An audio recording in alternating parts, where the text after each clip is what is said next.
बिस्मिल्लाहिर्रहमानिर्रहीम अस्सलाम वालेकुम। अज असी बना रहे हैं आलू और चावल दे शामी। हुण तुसीं देखना किदां असी बना रहे हैं।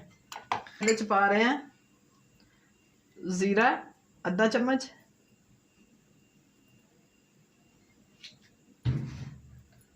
सब्ज मिर्च 2,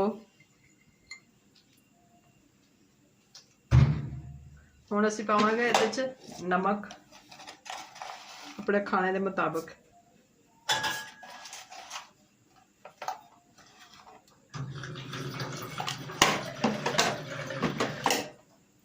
रेड मिर्च पावांगे पाउडर पीसा होया 1 चम्मच,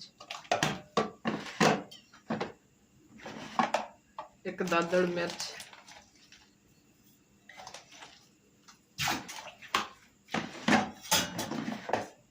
थोड़ी हल्दी,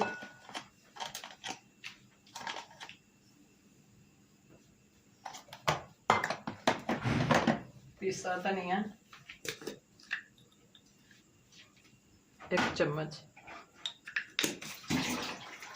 हुण असीं इहदे च चावल पा लांगे।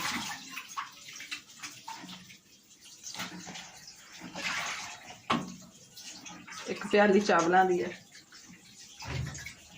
हुण असीं पावांगे इहदे च प्याज,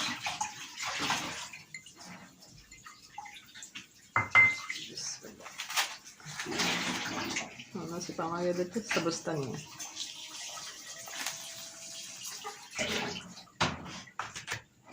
मैंने असीं मसल के इस तरह।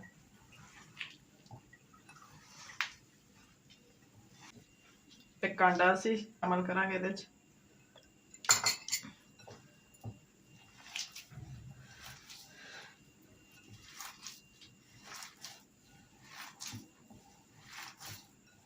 मेरा चैनल शेयर भी करो, लाइक भी करना। 1 चम्मच असी मैदे का पाया जे,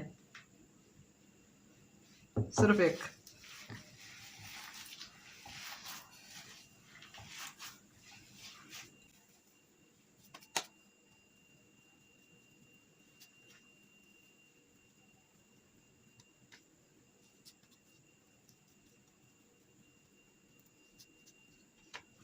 डोनट बनाए हैं असी हुण इन्हां नूं फ्राई करांगे तवे दे उपर। आयल असी पा लईए तवे ते। आ 2 चम्मच मैदे दे आ, इहदे विच असी 1 चुटकी जीरा पा लिया।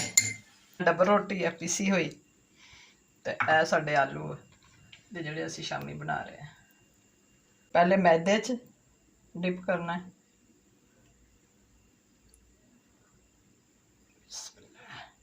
हुण असी डबर रोटी लगावांगे ऊपर अच्छी तरह।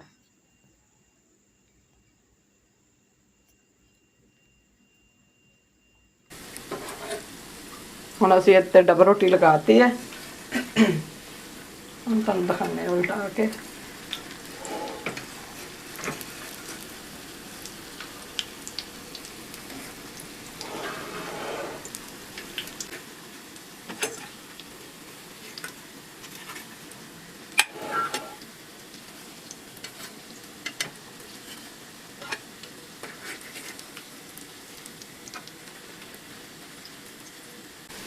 देखो कितने अच्छे बने माशाल्लाह। ये एक पूरा अंडा गया है। अगर ताज़े चावल होंगे फिर वो अंडा इन्ना नहीं, ए ज़रा रात के चावल से खुशक सीगे, इस वास्ते असी ये अंडा 1 पाया, तो 2 चम्मच असी मैदे दे पाए।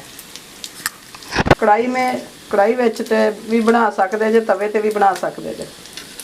असी आसान काम दसिया कि हर कोई बना सके तवे दे उपर, इस वास्ते। ए देखो कितना प्यारा कलर आ गया माशाल्लाह। अगर तुहाडे कोल सुराख वगैरह ये इस तरह ना होए तो तुसी डंडी एक लैके उहदे नाल इस तरह कर सकते जे, ताकि ये गोल हो जाए। आ देखो किन्ने सोहने तैयार होए जे, देखो किन्ने अच्छे बने हैं। हुण तुहानूं खा के दिखाने हैं किस तरह दे बने हैं।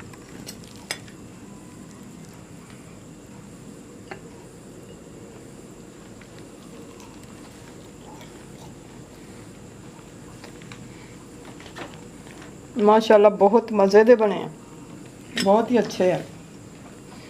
मेरे चैनल ਨੂੰ शेयर करना, लाइक करना। अल्लाह हाफिज़।